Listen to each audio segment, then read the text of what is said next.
Welcome back to the Metal Exchange. This is Chris. I am here with Justin, and we have a very special guest making his return to the podcast, Mr. Johannes Frykholm of Skyblazer fame and many other things. Johannes, welcome. We are so happy to have you back to talk about your newest project, Dreamseeker. Thank you Justin, so much. Justin, good to see you as always. Yeah, thank you. This is a pleasure. I look forward to this conversation on a number of different levels. Two of my favorite things that I get to talk about: video games and power metal. So I love it. That's the Very nice. fucking dream. We'll dive right in. Johannes, talk a little bit about how this project got started. Was it something that you had in the back of your head for a while? I know that for those that are not aware, the project is a love letter to the video game Chrono Trigger, which is a Japanese role-playing game that came out for the Super NES back in 1995. This is a not like music from the game, but actually just music inspired by the game and lyrics inspired by the game.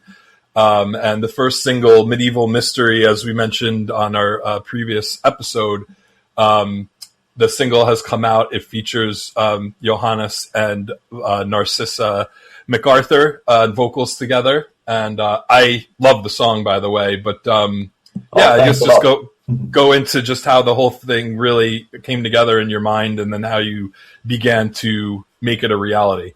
Yeah, of course. I mean, the funny thing is that writing about Chrono Trigger, I played the game first in 2007. I was like 13 years old, I think, when I played it the first time, because that was actually the first time it came to Europe. The first European release of Chrono Trigger was on a Nintendo DS in 2007.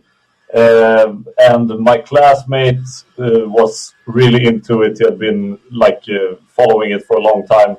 So I played it for the first time and was just floored by everything from it. And it's gotten very nostalgic for me now, because even though I wasn't a young kid when I played it the first time, but I was still in probably the most shaping years of my teenage years when I played it the first time.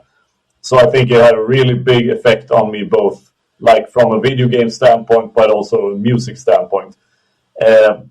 When I started writing the songs for Skyblazer, I had an idea of a 24-minute long song inspired by Symphony X's The Odyssey and about Chrono Trigger. Then that song got shelved for many years. I started working on it to be a concept album for Skyblazer, but okay, I'll release that sometime in the future. The debut album is first, and then maybe somewhere in the future I'll finish this album. But then it turned into a double album, and then last year I just decided, you know what, I can't sing this alone. If I'm going to have one or two guest vocalists, I may as well just make it into a whole bona fide metal opera inspired by Avantasia and stuff like that. And I've always wanted to do that. I think it's sort of a cliche to do metal opera in this genre nowadays, but I mean, everybody else is doing it. I might as well do it as well.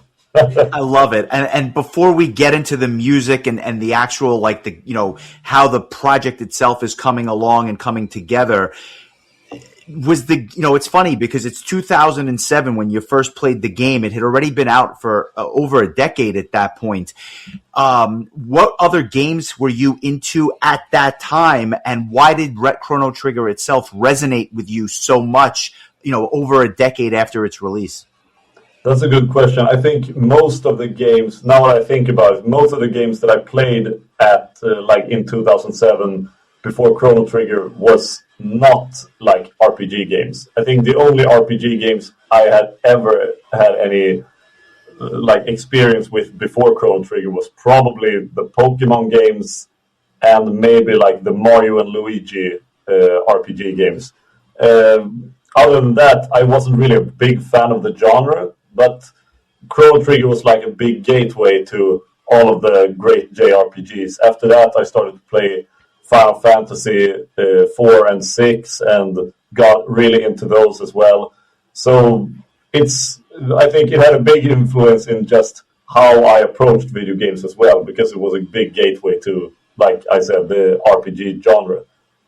And to say nothing of the fact the soundtracks for these games that you're mentioning, there's obviously an overlap between that and the music that you're interested in. I don't think it's a big leap to go from those classic game soundtracks to bands like Symphony X and a lot of the power metal, Dragonland, like the shirt that you're wearing as we record and things like that. There's a lot of overlap there. Exactly. I'll speak for myself. I remember the first time I played an RPG was actually the original Final Fantasy. I was a very young kid, and it just blew my mind because I had never seen or played anything like it. And then it just opened up Pandora's box. But like yourself, I didn't play Chrono Trigger when it came out. I was a Sega Genesis kid.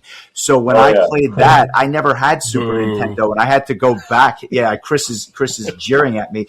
I had to go back and play them, when I was a bit older, and I was just blown away by so many of those Super Nintendo RPGs that I never got to play when I was about the same age as you were when you played it for the first time.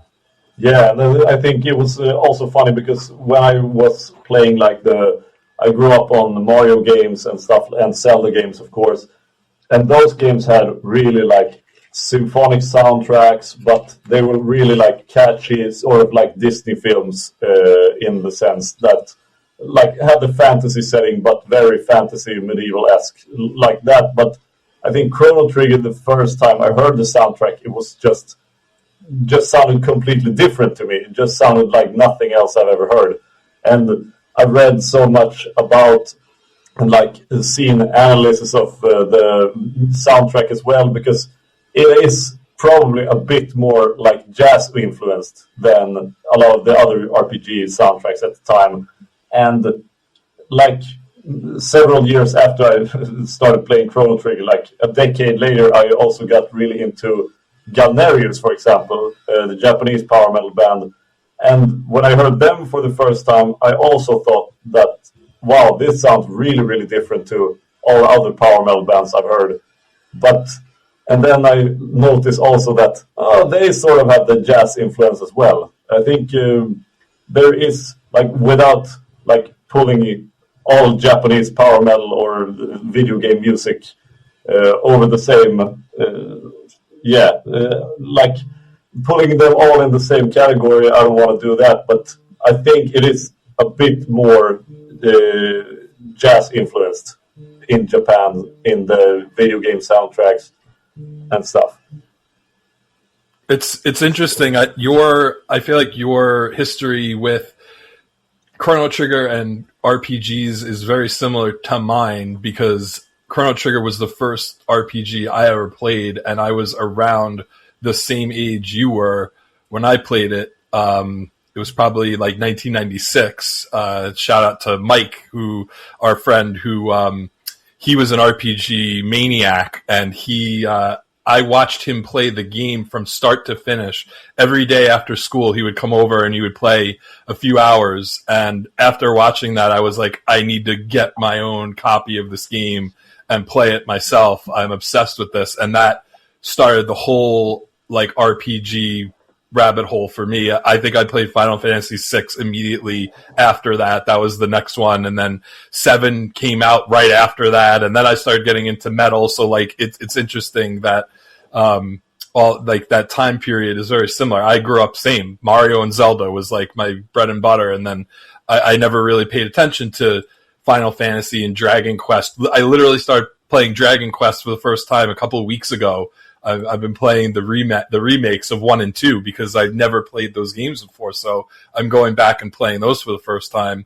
There's a lot of parallelism as well with Chrono Trigger and Dragon Quest because they were designed by Akira Toriyama, who did all of the animation and designs and stuff like that. Yeah, exactly. And also I think the director of the Dragon Quest games was the director of Chrono Trigger as well. Mm-hmm. Because when they made Chrono Trigger, they said that we're gonna put together the best like dream. It was called the Dream Team because it was the three guys that was supposed to make the greatest RPG of all time. So it was like Akira Toriyama, then the director of Dragon Quest, I don't remember his name, and then also the creator of Final Fantasy as well. And then you also had Nobuo Uematsu, who did some of not most of the soundtrack, but had a hand in some of it. Yeah, exactly. I think he was story. Maybe make it. I know he did one piece of music for the soundtrack completely on his own, but then I believe, as the story goes, Yasunori Mitsuda, who did the bulk of the soundtrack, got ill towards the end of it, and Nobuo came in and kind of finished it off. One of the tracks that was always one of my favorites was the Tyranno Lair music, and I believe that was one of the few songs that Uematsu penned for the game. Do you have any favorite tracks from the Chrono Trigger soundtrack that really resonated with you more than?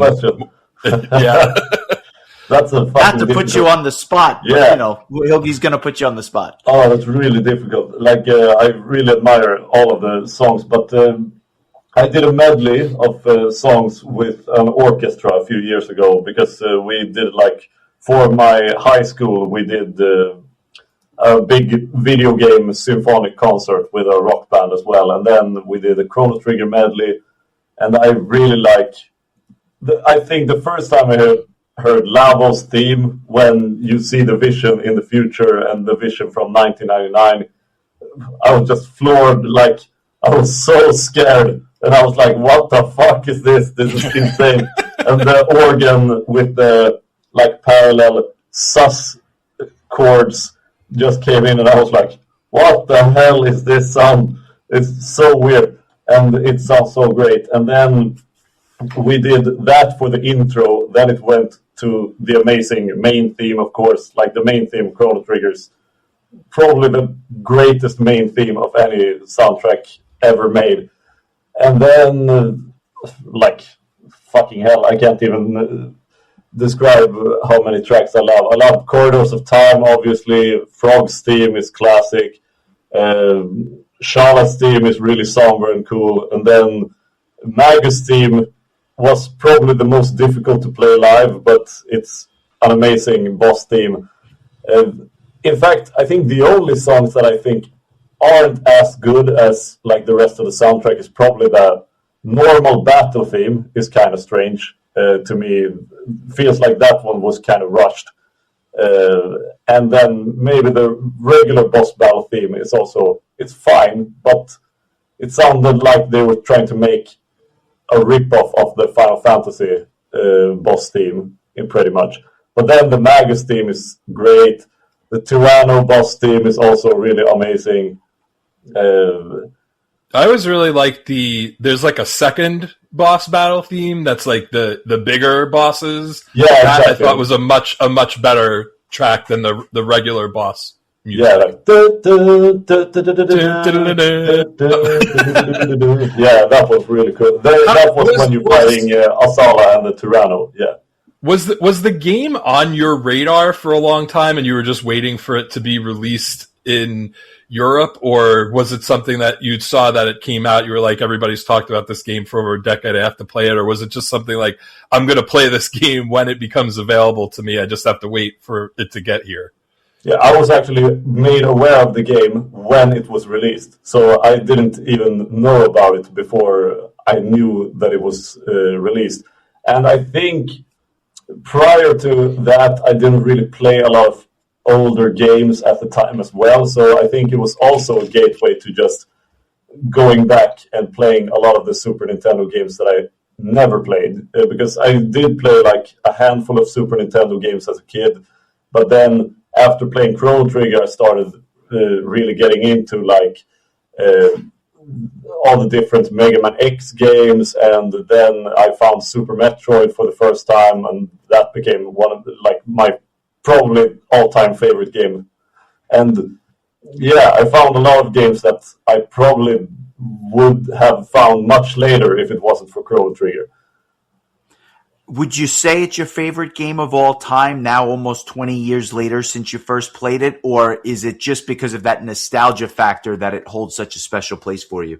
No, I still think it really holds up. I think probably if I would to pick my favorite games of all time, I think I actually told kids in school this just last week, because they were asking what Zelda game is the best, what Mario game is the best, and stuff like that. But I think my top three would probably be number one would probably be Super Metroid, just because I played it so many times. I know it inside and out, and it just it's my favorite game of all time.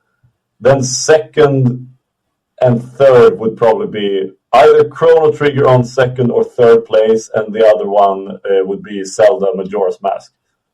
So I think those three are definitely those are untouchable to me by any game that will ever be released. I think that the Super NES and Genesis era of gaming was there was just something about it where I feel like because the pixel art and that sort of thing is kind of like a retro, it's new again. They made new Mega Man games in the style of NES. There's something that I think it doesn't feel dated. There's something timeless about those 16-bit graphics that I feel like those kind of games, as long as the gameplay holds up, I feel like those games in particular, when you go back and play PlayStation 1 or Nintendo 64 games, they're kind of hard to look at. They were groundbreaking at the time because we hadn't seen very much in the way of 3D, home console games. But I just feel like there was something when they hit that late era of Super NES and Genesis, the RPGs, the sports games, everything was just really hitting at that time. I still think to this day the Super NES is my all-time favorite game console. I just think that it had the most high-quality games of any console. Chrono Trigger was towards the end of its lifespan, and it was, a hell of a game to kind of go out on towards the end. Yeah, I would probably agree, because the thing is with the RPG games of the SNES is that they were still in the glory days, but they looked really good even after you started playing it. Either you played it on a CRT TV from the 90s or you start playing it on a modern TV. I still think they look really good. And since the gameplay, the controls and stuff, aren't really affected by an RPG in any capacity, you can play it on a computer keyboard and it works almost the same. Mm-hmm. And I think the music really has held up too, because I think that the synthesizers that they used inside the Super NES and the Genesis, I think that sound is still, it doesn't, to me, I mean, it could just be nostalgia. I just don't feel like that sound has really, it hasn't dated itself as much as an NES or even before that, Justin, Machine Supremacy. They used the Commodore 64, is that right? Or the I forgot what really old chips to kind of enhance the music. And although it sounds good with a band like that, I understand what you're saying. The difference between that 8-bit sound and that 16-bit sound was a huge jump. Yeah.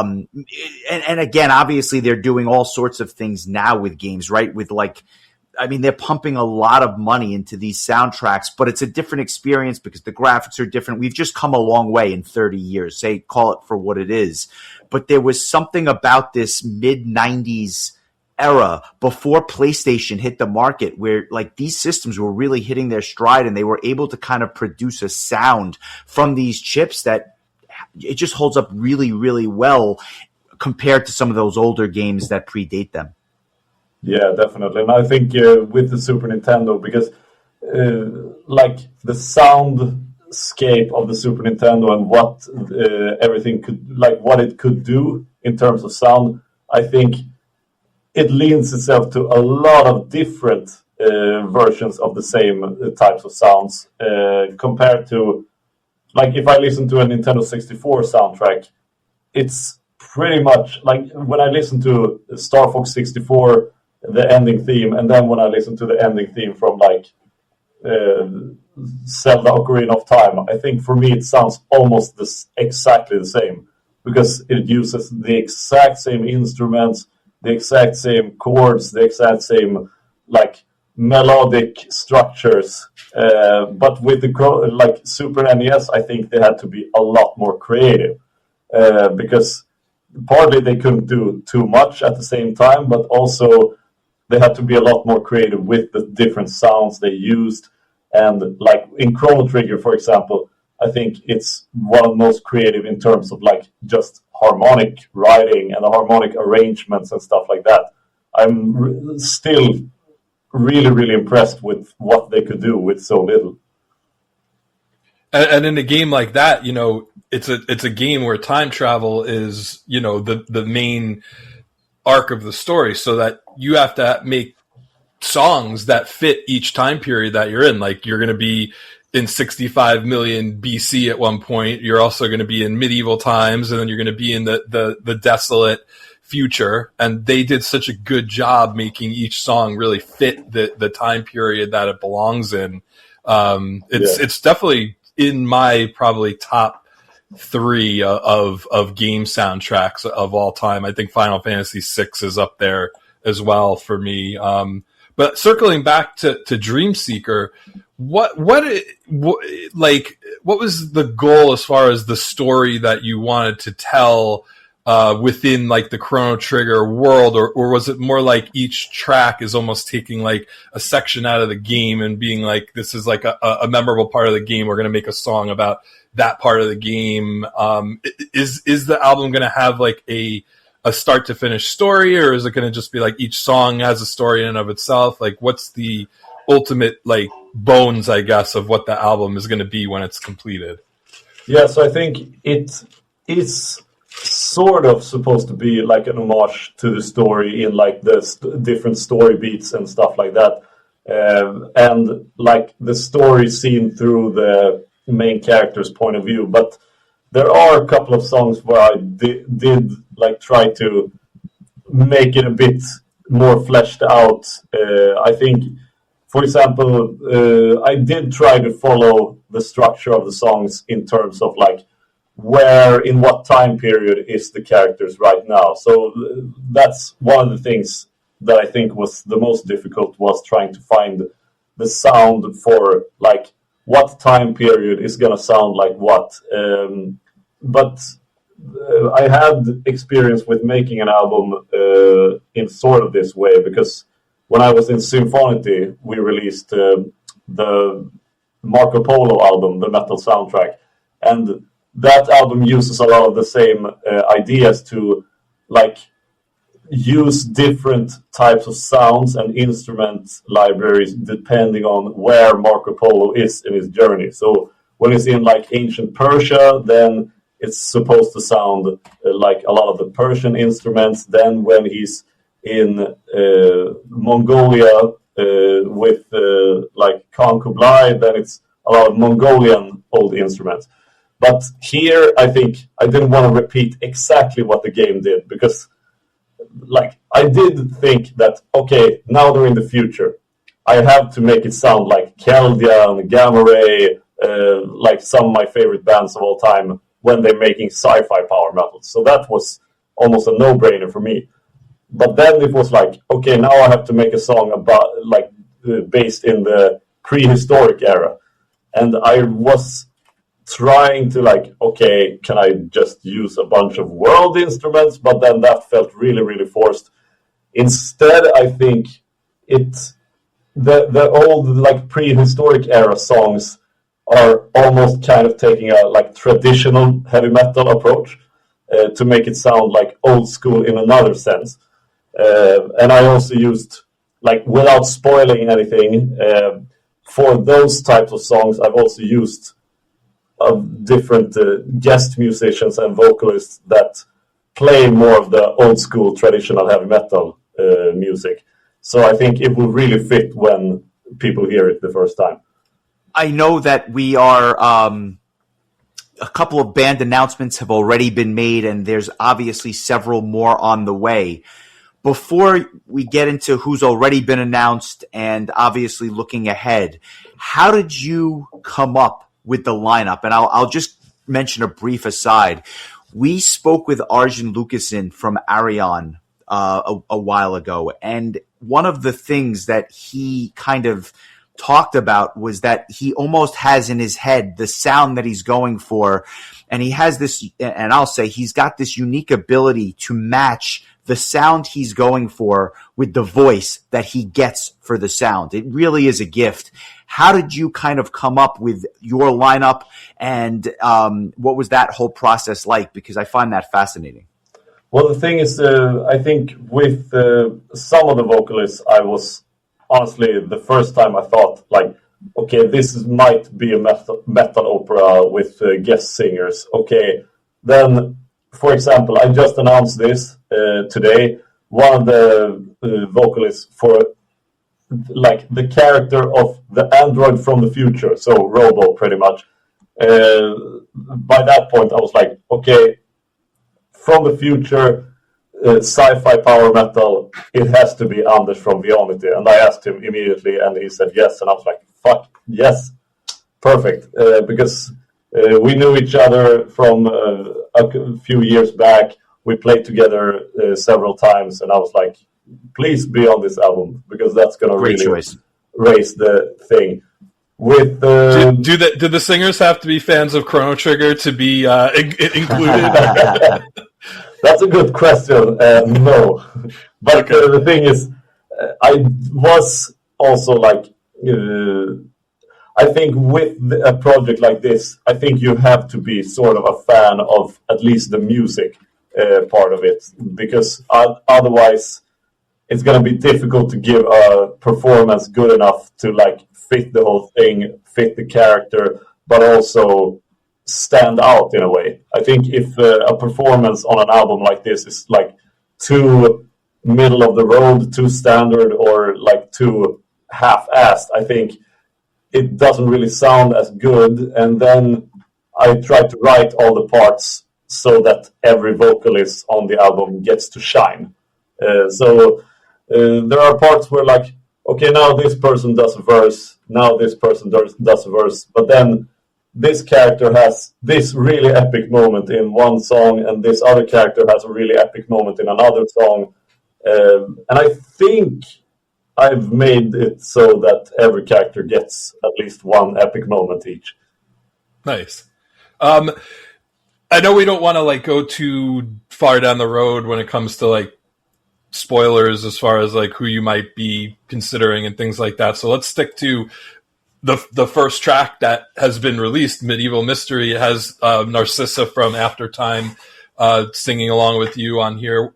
Talk a bit just about, being that this is a song that's available to everybody, just how you chose Narcissa, the recording process, just for this one song, how this one song came together. Oh yeah, of course. So with one of the things was actually casting like the character of Luca for the album, and I was like, okay, I need a strong female vocalist who can like sort of sell it's pretty much power metal but also musical theater in a sense. And I was having a Swedish fika with a friend of mine, Kristin Starkey, who lives maybe 3 hours from here. And then I asked her, like, can you recommend me anyone who might be a fit for this album? And the first name she threw out at me was Narcissa. And I was like, okay, perfect. I will write to her immediately. And she was also a big fan of Arion, for example, and really liked the idea of like a metal opera part thing based on this video game. So I sent her the tracks. I think it didn't really take long until I received everything from her, and pretty much everything sounded perfect from the get-go. I didn't need to give her any notes whatsoever, and I was really happy with that. Was really happy with her performance. I think she sold the character perfectly. And then with the frog character, I was actually going between a couple of different vocalists, but then I had played with Vandor from Sweden a couple of times, and Vandor's guitarist, Jack, doesn't do the lead vocals regularly, just on a couple of songs and a couple of parts here and there. But I think he has a very unique voice that I thought might fit the character better, because like the frog character, I always imagine like, what even is Frog's voice? I have no idea what Frog would sound like. Like, does he sound like a frog, or does it sound like a normal warrior, like man, just in a frog's body? So I had no idea what to expect. But then I listened to Jack's vocals a lot, and I was like, I think he will be a very good fit for this. And he accepted as well, which was really awesome. How did you decide to choose this for the first single? Was there a reason for it, or you just thought it was a representative piece of what the rest of the album sounds like, or was there any thought into why this was the first single?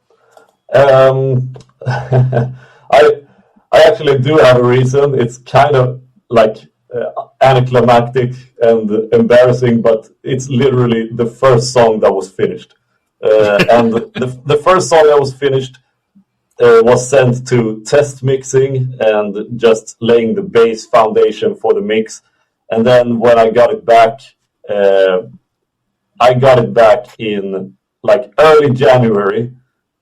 So that was the first time I received the first song final mix. And then I was immediately like, okay, make a quick cover art in Photoshop with stock footage, and then up to DistroKid, send it to Spotify. Pretty much. Well, if I had to take a stab here, based on the title of the song and the lyrics, this is when you're first in 600 AD and the Queen disappears. So chances are this would probably be early on the album anyway, correct? Yeah, exactly. So this is there's going to be an intro track, then a first song, and then this is the second song pretty much. So this is the third track of the album. And the first time you're like going through time pretty much. Chris, do you have guest producer credits on the album that we don't know about? Because that was really well done. I've just played the game a lot.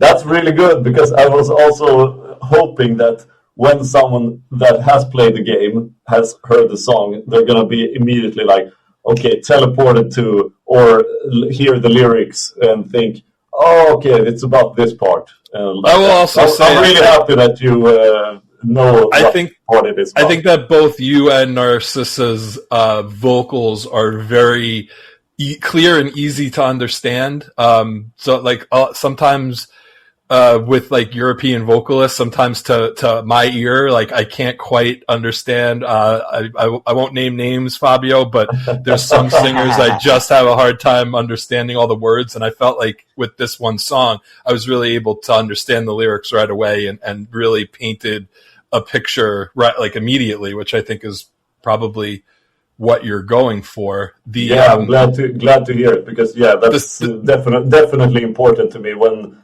like lyrics are so important to understanding the story through the music. Then I think it's very important that the lyrics be articulated.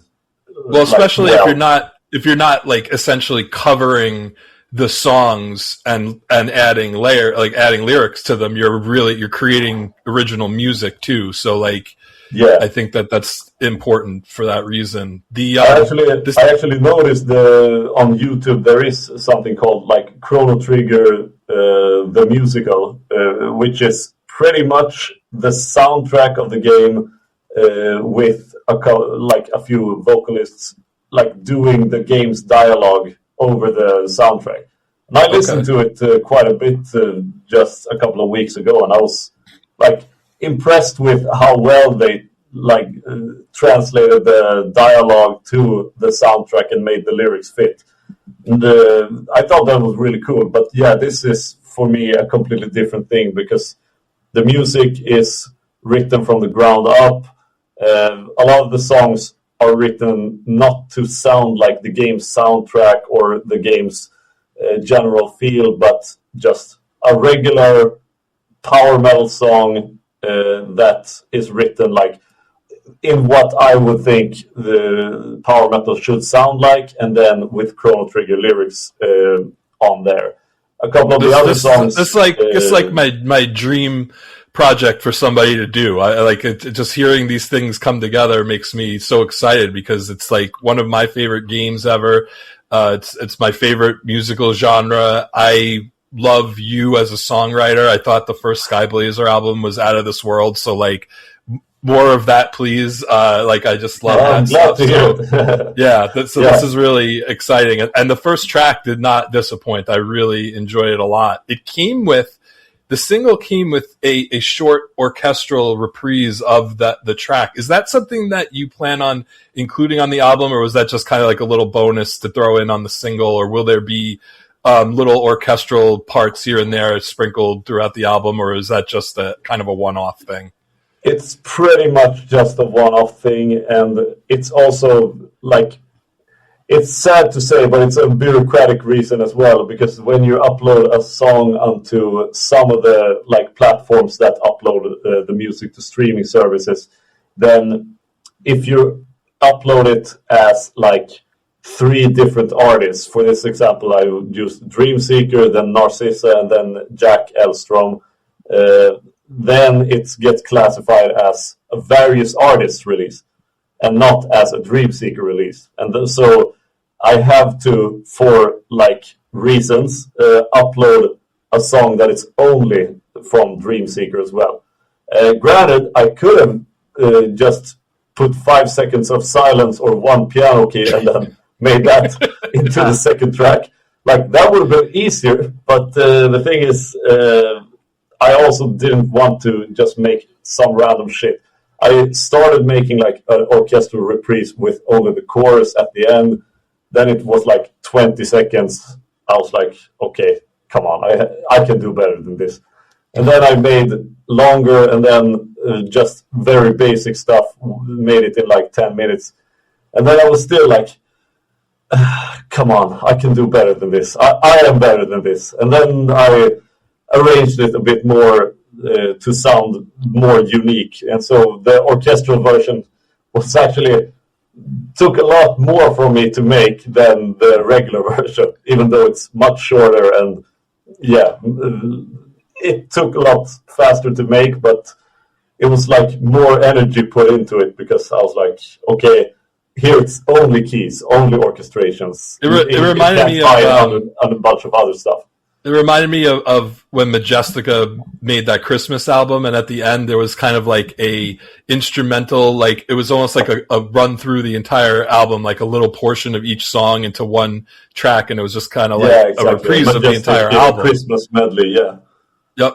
So yeah, that's what it kind of reminded me of. I was also really happy to. I was forgetting to say, but Jack obviously provided really amazing vocals, but what I was also happy with was playing with partly like Max from Questbound and Calcydria and Alpha Quest provided the guitars for the song, and like not every song has like a lead guitar melody in the intro, so I was like really happy that he contributed to that, because I tried to play the lead guitar riff first and I really couldn't do it justice. Then I heard his playing on it, and it just floored me. It was fucking perfect. And I was really happy also to work with Fabio Garau from Grimgots, who made the keyboard solo. That was for me kind of strange the first time when I was considering guest musicians. I was like, okay, I am a keyboardist myself, but then again, I would like to have other keyboardists do solos on this album as well. So on this whole album, I only do one keyboard solo on the entire album. The rest is all other keyboardists. Do you find it difficult to mix and help master albums when you're bringing in so many different guests and different equipment and stuff like that to make it sound like a cohesive package? Or with the benefit of modern technology, is it easier than you'd think? I mean, partly that's probably a question for the mixing engineer, Konstantin Naumenko, who mixed the album. But I think when arranging everything, it's sort of the same thing. I think when I put in all the parts in my music software and try to arrange the keyboards and orchestrations and stuff, I really you have to make everybody stick out in the production. You have to make every vocalist have their space so nothing collides with them to make them really stick out. For this first song, it doesn't have the most advanced keyboard arrangements or orchestral arrangement, I think. So for this first single, Medieval Mystery, it was actually easier for the vocalists to stick out. But there is a couple of songs that have a bunch of more layers, and then it was a bit of a challenge to make everything stick out. But I think in the end, like my primary goal is not to make like the most awesome, super complicated keyboard arrangement album. For me, it's a musical theater album in a power metal format. So the most important thing is definitely that all the vocalists stick out. Nice. I actually learned something. I did not know that Dreamseeker was the name of Chrono's most powerful sword, because in the States it was known as the Rainbow Sword. So I learned something new. So the Rainbow Sword, really? It's just called Rainbow. I think it's because there was a limitation to how many characters you can use to name stuff back then. They had to kind of shorten the names of certain things. It was even worse in the NES days when you had your Final Fantasy character only had, I think, 4 characters for his name. So even with my name, Chris, I couldn't even fit my name as a character in those old games. I think with Super NES, they expanded it to maybe 6, 7, or 8. But that was one of the... So if you played the DS version, I think that they retranslated the game when they released that. It wasn't the original Ted Woolsey translation from the Super NES. So yeah. I know I definitely played that version, so I don't remember if I knew that at the time, but I was looking it up. I was trying to find information about the band, and then I was finding more information about the sword than the band. So that's how I learned that was the name of the sword. I think now that I think about it, and partly because I read up very quickly, it's actually only available. The Dreamseeker is only available in the DS version. Oh, okay, that makes sense. That's why, because in the original game, the Rainbow Sword is the strongest weapon wielded by Chrono. But in the DS version, it does have extra content, like being able to go to the dimensional vortex and then encountering the Dream Devourer at the extra end of the game. And it was from the Dream Devourer that you received the Dreamseeker. Well, I only played that version of the game once, and it was right when it came out. I bought it immediately. I was super psyched that they were re-releasing the game. I still have a copy of it. I need to go back and play that version. It's been a long time. But I feel like I'm holding out hope that they're going to do one of those HD 2D remakes that they've done for the first 3 Dragon Quest games and Live Alive and kind of like the Octopath Traveler, that kind of visual. That there's just always been rumors for the longest time that they're going to give Chrono Trigger that remake treatment, and I feel like that is going to be super exciting if that's something that they do end up doing. But yeah, that DS version that would be really cool if they would do that. But the thing is, I partly want them to do that as well because, for myself at least,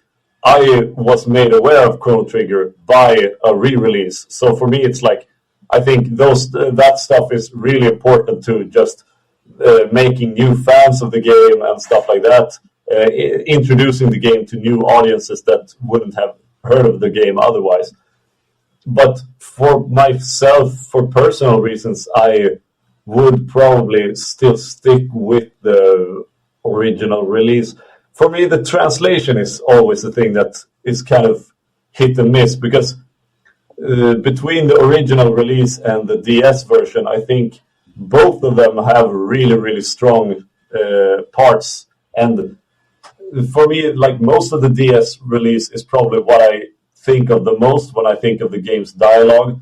But then, for an example, I think one of the strongest aspects of the first game, and this also, spoiler alert, is where, like, right where the first album of Dreamseeker is going to end, is when you're fighting the Asala and the Tyrannolar in the prehistoric era, right before the Lavos star falls. Then, in the DS version that I played the first time, before the star falls, Asala says, like, the future, take care of, like, whatever, like, take care of the future and stuff like that. Then when I played the original game, it's much more depressing and much more somber, because the only thing Asala says is the future. And they're like, what? And he's like, and Asala's like, we have no future. And then it ends. And I was like, this is so much better. I really love that type of dialogue more, when it's just so, like, super in-your-face serious.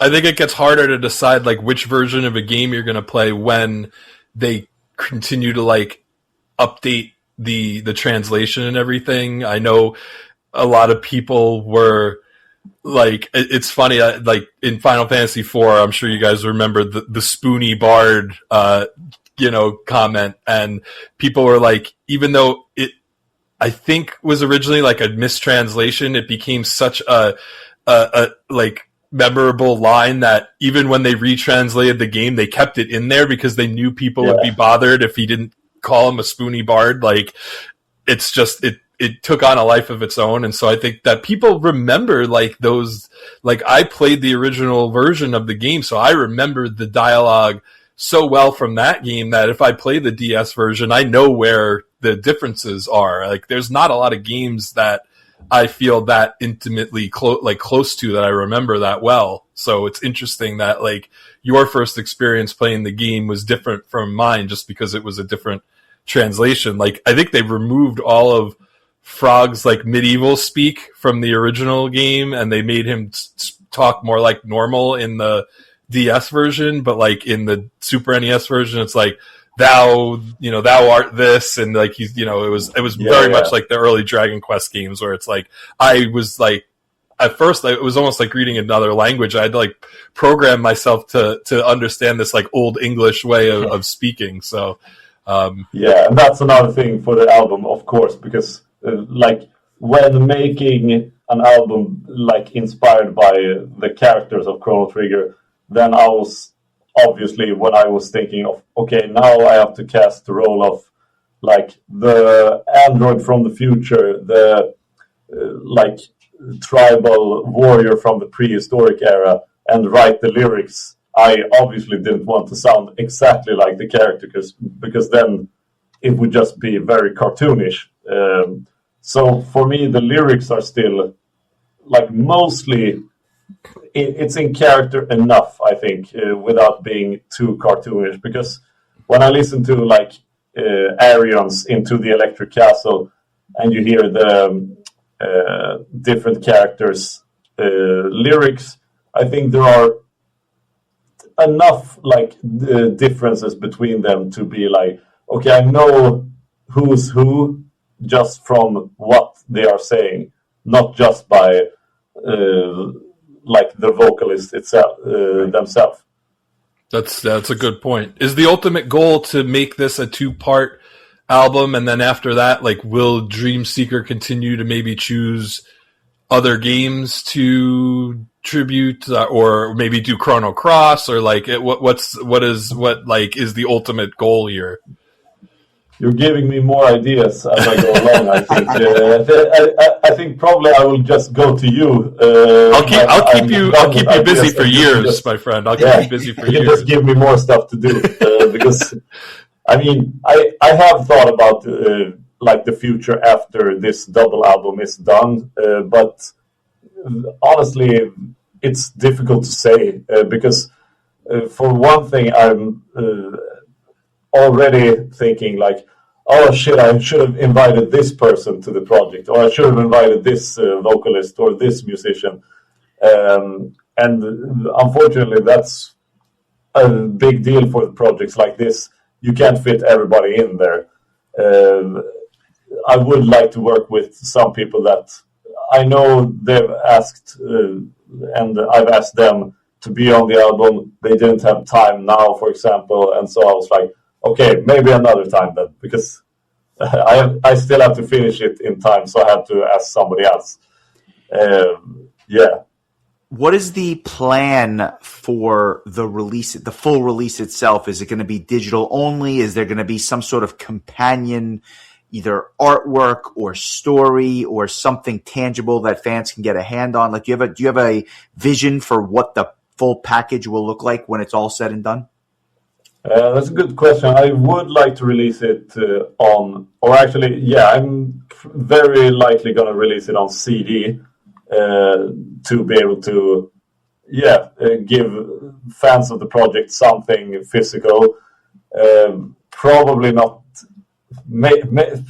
design any shirts or like more merch than that. But for me, it's a very big thing to just have the music on like any physical medium. So for me, CDs are usually very important, if not only for my keepsake, but just being able to release it on CD is very important. Then I think more than that, probably not. The thing is, I really want to do this without like any label support and try to do everything like this on my own.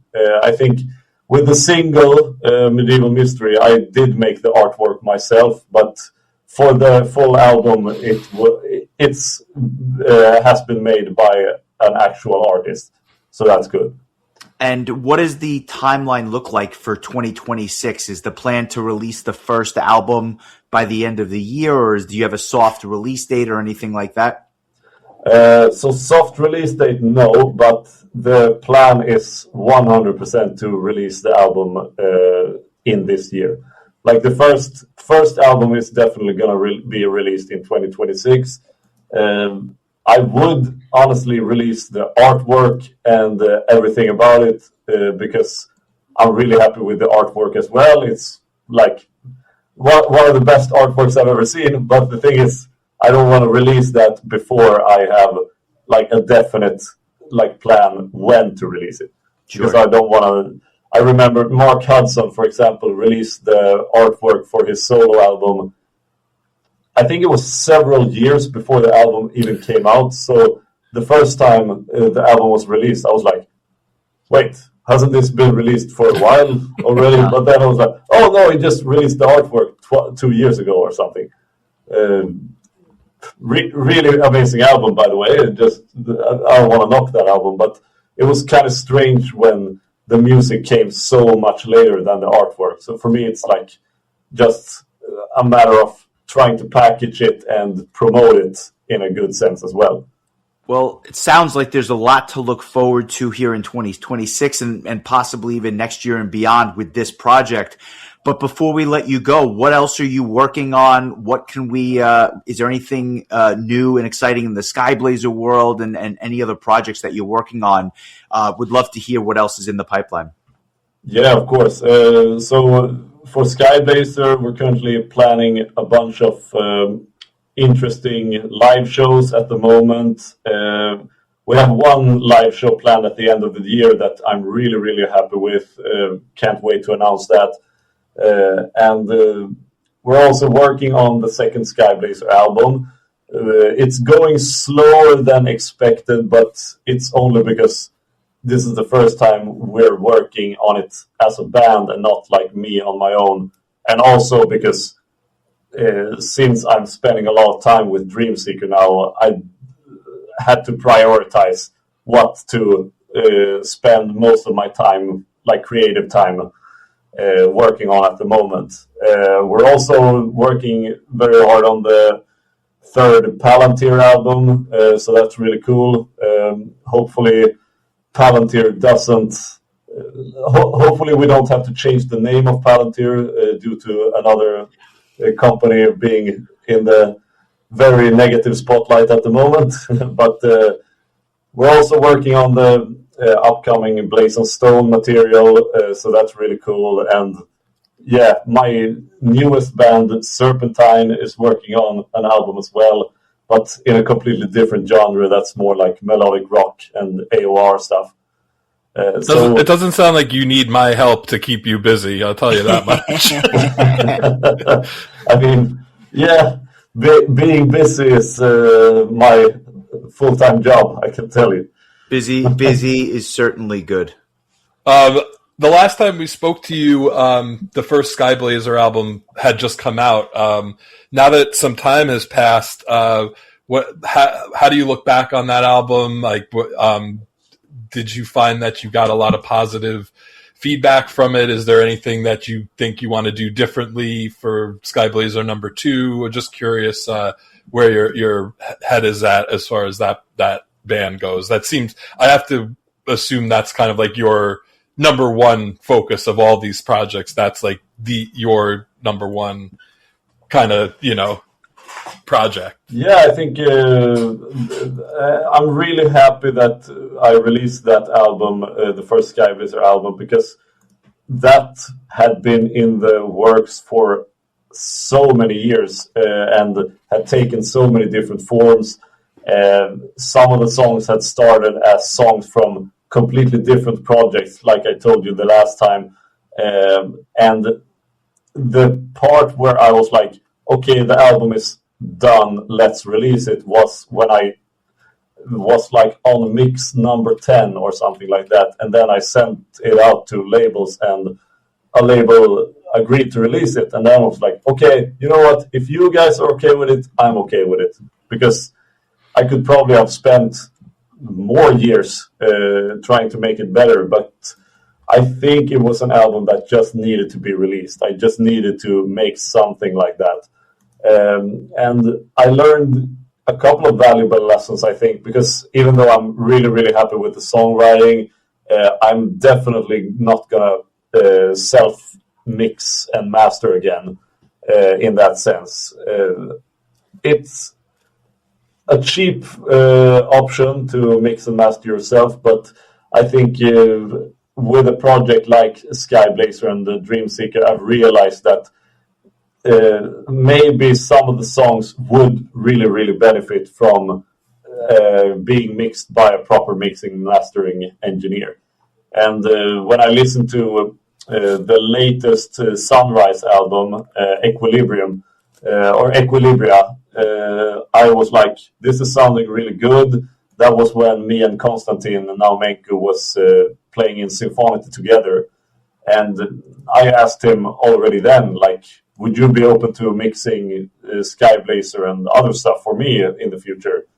And I got the chance to hear some of his stuff, like a test mix of a Skyblazer song, and that sounded really, really good as well. So very likely he will be mixing the next Skyblazer album as well. And yeah, I'm really happy to get someone else to do the actual sound of it.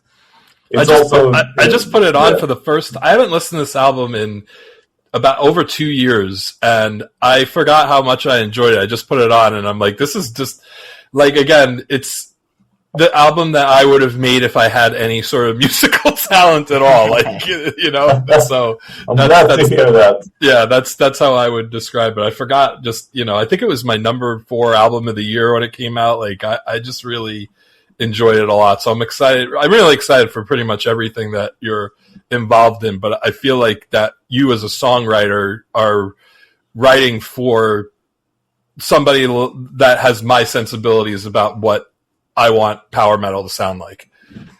I'm really glad to hear that. I'm always very happy to hear when someone not only when someone like oh, you make the music that sounds like the bands I really like, but also when someone, like I heard last week that someone wrote to me and said that Medieval Mystery sounded like a lot of the different power metal bands, but also that it sounded very unique. And I was really happy with that because I hadn't really planned on making anything that sounded unique in that sense. I think it's very difficult to get that sound attained, but I was really happy someone had that opinion about the music.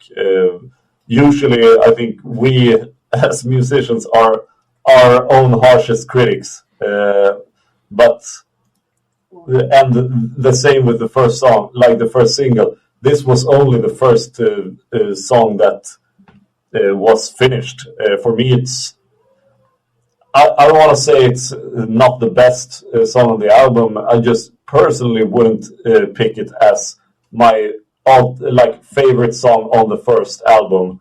But I think it's a very good first single now in retrospect, because it doesn't give away everything from the album, but it also doesn't paint a negative picture of the album as well. I think fans who listen to the first single will have a lot to look forward to, and also, get psyched for the whole album.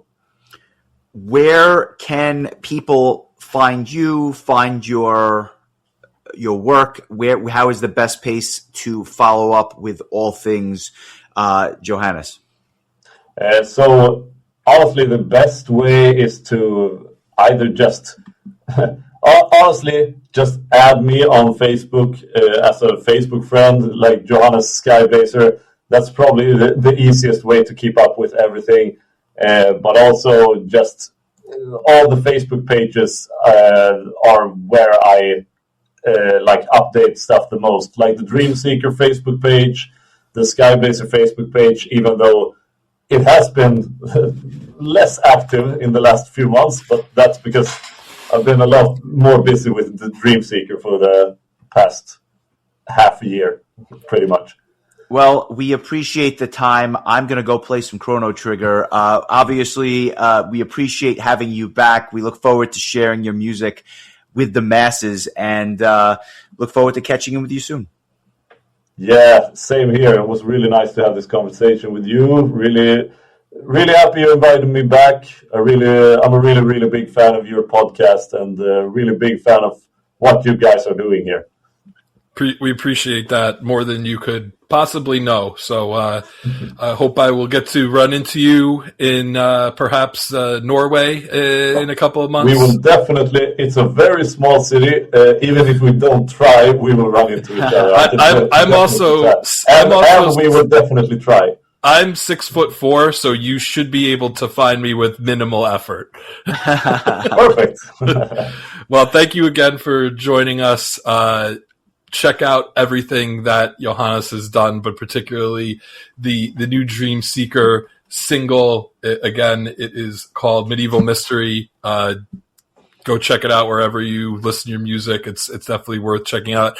I should point out, you do not need to even know about Chrono Trigger or be a fan of it to enjoy the music.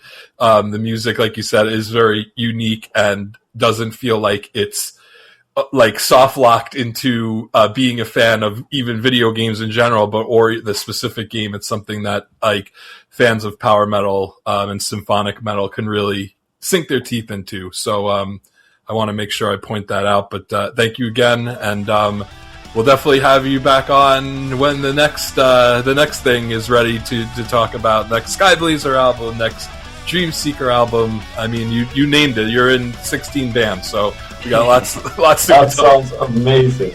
I would love to be back anytime. Excellent. All right, take care, guys. It's been a real pleasure. Take care, guys.